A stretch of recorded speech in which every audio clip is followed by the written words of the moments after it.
Уявіце сабе, вы заходзіце ў краму за адным маленькім сталом, проста паглядзець, проста на хвілінку.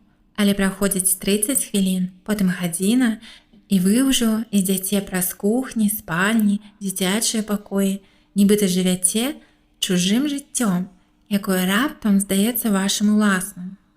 Вы выходзіце з пакетам свечак, які не планавалі купляць, і з адчуваннем, што зрабілі выгадную здзелку. І тут узнікае пытанне, як гэта магчыма? Як звычайная крама мэблі ператварае просты візіт у псіхалагічнае падарожжа, з якога цяжка выйсці без пакупкі. Сёння мы разбяром гісторыю IKEA, кампаніі, якая змяніла не толькі тое, як мы купляем мэблю, але і тое, як мы думаем пра свой дом. Брэндава хата. Тут усё пра брэнды па-беларуску. Якая цана поспеху IKEA? Калі за мэблёвымі лабірынтамі, таннымі коштамі і скандынаўскім мінімалізмам хаваецца гісторыя, пра якую заснавальнік не хацеў гаварыць амаль усё сваё жыццё. У канцы відэа зразумееце, чаму мільёны людзей па ўсім свеце, самі таго не ўсведамляючы, праводзяць у крамах IKEA значна больш часу, чым планавалі. І чаму гэта не выпадковасць. Але пачнем з фактаў, якія здаюцца неверагоднымі і ўсё ж дакументальна пацверджаны. Першае. Заснавальнік IKEA Інгвар Кампрад у юнацтве меў сувязі з пранацысцкімі арганізацыямі ў Швецыі ў 1940-х. Калі яму было 17-18 гадоў, ён далучыўся да арганізацыі, якая мела пранацысцкія і нацыянал-сацыялістычныя погляды. Это не была проста палітычная цікаўнасць. Арганізацыя адкрыта сімпатызавала Гітлеру і распаўсюджвала яго ідэі ў Швецыі. Проста жах. З ней высветлілася, што Кампрад таксама быў звязаны з іншымі крайне правымі коламі ў той ж перыяд. У 1994 годзе шведскія архівы і журналісцкія расследаванні пацвердзілі яго ўдзел у гэтых структурах, што выклікала вялікі скандал у Еўропе, бо на той момант IKEA ўжо была глобальнай імперіяй. Кампрад не адмаўляў факту, ён адкрыта прызнаў, што ў юнацтве зрабіў вялікую памылку. Ён нават напісаў ліст супрацоўнікам IKEA, дзе назваў сваё мінулае самай вялікай ганьбой свайго жыцця. І сказаў, што яго перакананні тады былі вынікам юнацкай наіўнасці. А як вы думаеце, ён гэта зрабіў абсалютна шчыра альбо для таго, каб выратаваць сваю рэпутацыю? Напішыце ў каментарах. Другі цікавы факт. Назвы мэблі IKEA – гэта не выпадковыя словы. Ложкі, шафы і крэслы маюць скандынаўскую сістэму наўменняў. Напрыклад, канапы часта названы шведскімі гарадамі, а дзіцячыя тавары – жывёламі. Некаторыя назвы вельмі дзіўныя. Напрыклад, Білі, самая вядомая кніжная шафа ў свеце, проста Білі, нібыта гэта не мэбля, а чалавек, які заўсёды стаіць у куце і назірае за табой. Трэці факт. Крамы IKEA спецыяльна пабудаваныя як лабірынт. Гэта не міф. Псіхалогія маршруту прымушае чалавека праходзіць праз увесь асартымент. Чацвёрты факт. Існуе феномен IKEA-эфект. Людзі ацэньваюць рэчы вышэй, калі самі іх збіралі. Сэнс просты, але моцны.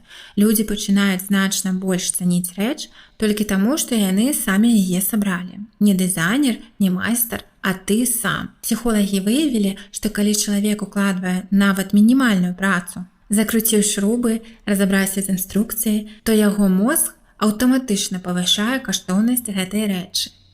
І раптам стол, які аб'ектыўна каштуе 50 еўра, у тваёй галаве ўжо выглядае як нешта значна даражэйшае. Бо гэта ўжо не проста мэбля. Гэта твая праца, твой час, твая маленькая перамога. Ты на канале Брэндава хата. Пакуль не забыў, пастаў падабайку. Пяты цікавы факт. У ЗША IKEA сутыкнулася з гучнымі трагедыямі. Дзеці гінулі за перакульванне камодаў серыі «Малм», што прывяло да масавых судовых пазоваў і кампенсацыі на дзесяткі мільёнаў долараў. Шосты факт. Кампрад быў адным з самых багатых людзей свету. На момант сваёй смерці ў 2018 годзе стан Інгварда Кампрада ацэньваўся прыкладна ў 40-60 мільярдаў долараў США. Нягледзячы на гэта, ён вёў надзвычай сціплы лад жыцця, лётаў эконом-класам і перапрацоўваў пакеты. Пасля смерці, замест таго, каб раздаць грошы, Кампрад фактычна зрабіў так, каб грошы не засталіся ў яго сям'і, а заставаліся працаваць у сістэме IKEA. 7 факт. IKEA – гэта не проста мэбля. Гэта адна з самых эфектыўных сістэм утрымання ўвагі пакупніка калі-небудзь створаных у рознічным гандлі. І цяпер пытанне, як усё гэта пачалося? Гісторыя пачынаецца не ў гламурным офісе і не ў лабараторыі дызайну, а на маленькай ферме ў Швецыі, дзе хлопчык па імені Інгвар Кампрад спрабаваў прадаваць запалкі суседзям. Ён быў не з тых, каго называюць геніем з нараджэння. Наадварот, у школе яму было складана, але была адна рэч – ён бачыў магчымасць там, дзе іншыя бачылі руціну. І вось тут пачынаецца першы паварот. Пасля вайны Еўропа была беднай, людзі не маглі дазволіць сабе дарагую мэблю.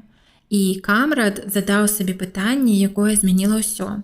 Чаму мэбля павінна быць раскошай? Ён пачаў прадаваць мэблю па каталогу, без вялікіх крам, без дарагіх шоурумаў. І гэта знізіла кошт настолькі, што канкурэнты не разумелі, як гэта магчыма. І вось тут гісторыя робіць нечаканы паварот. Замест таго, каб проста прадаваць танна, IKEA змяніла саму логіку пакупкі. Ты не проста купляеш стол, ты праходзіш шлях. І гэты шлях не выпадковасць. Ты ўваходзіш у краму і амаль не можаш выйсці хутка. Маршрут вядзе цябе праз кухні, спальні, дзіцячыя пакоі. Ты бачыш жыццё, якое можаш мець. І менавіта гэты момант змяніў усё. Але ёсць і цёмны бок гэтай сістэмы. Псіхолагі пазней адзначылі, такая архітэктура павялічвае час знаходжання ў краме і, адпаведна, сярэдні чэк. Гэта не проста магазин, гэта прадуманая маніпуляцыя паводзінамі. І тут узнікае пытанне, якое падзяляе людзей да сёння. Гэта геніяльнасць ці таксічнасць. Але вярнёмся да Кампрада. Ён будаваў імперыю, але сам жыў як чалавек, які быццам бы адмаўляўся ад яе. Лятаў таннымі авіялініямі, купляў вопратку на распродажах і нават прасіў супрацоўнікаў выкарыстоўваць абодва бакі паперы. Навошта марнаваць грошы дарэмна, казаў ён.